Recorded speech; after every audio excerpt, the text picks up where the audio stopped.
Ah, plants. Well, for the side dish for our beef stroganoff, I decided to do something simple. This is just some of those chopped salad bags at the store, but I'm adding a few extra things into it. We got some cheese and some croutons. So pretty simple. The only thing we have to do with this is just open it and then mix everything together. So not really much preparation here.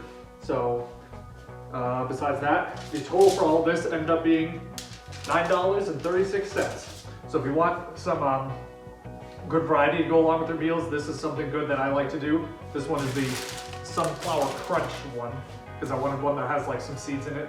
So I'm not a bird, I promise. But anyway, yeah, let's go ahead and put all this together and we will get our food.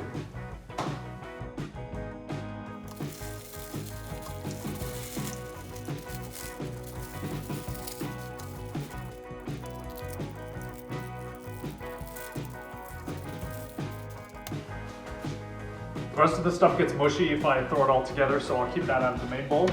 But besides that, I'll just mix this up and then we will put our bowl together. Easy enough. Here we are with our fancy salad bowl. It's kind of hard to see under all the cheese and croutons, but you know, that's how I roll. Well, I hope you enjoyed this. If you like salads, I'm sure you'd like this one too. So thanks for watching.